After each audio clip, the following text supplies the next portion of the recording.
Le projet qu'on a eu qui a été financé par l'IRISEN, ça s'intitule MicroCSP, Concentrated Solar Power. Dans le cadre de ce projet, on a pu acquérir deux plateformes, une qui est photovoltaïque, une autre plateforme qui est MicroCSP. Les deux, ce sont des prototypes, donc de petite taille, c'est des projets pilotes de 6 kW électriques chacune.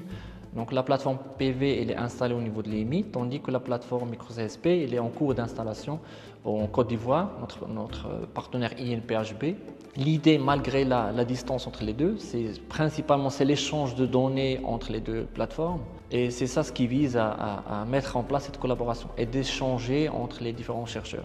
Et pour le moment, juste pour la plateforme PV, on a à peu près 6 ans d'historique sur la production photovoltaïque au niveau de Rabat, avec une résolution de 5 secondes entre chaque mesure. Donc c'est des données qui sont assez importantes et réutilisables par la communauté scientifique.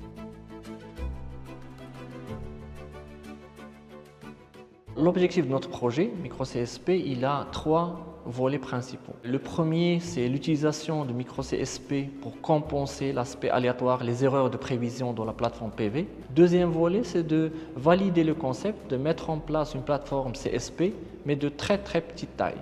Donc si on pouvait valider ce concept, d'avoir une station micro-CSP avec un coût qui est raisonnable, ça aurait été aussi parmi les avantages, les objectifs de notre projet. Troisième volet, c'est d'utiliser le résultat de la production, en fait, la vapeur qui a été produite dans la station CSP, après l'avoir condensée, après avoir fait tourner la turbine, et ainsi de suite, l'eau, elle garde quand même une certaine température qui est réutilisable par les résidents, les utilisateurs du bâtiment où la station elle est installée.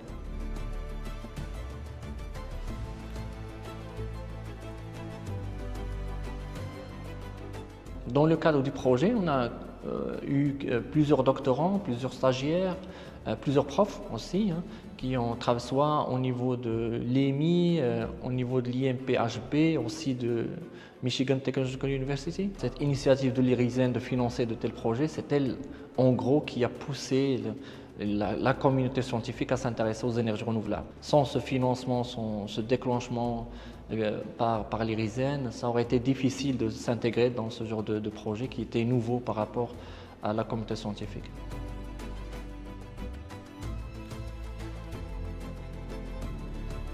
On est très optimiste pour l'avenir, surtout les ressources humaines qu'on a formées, les collaborations qu'on a maintenues même à ce jour-là. Nos partenaires ils sont encore là, ils sont encore avec nous.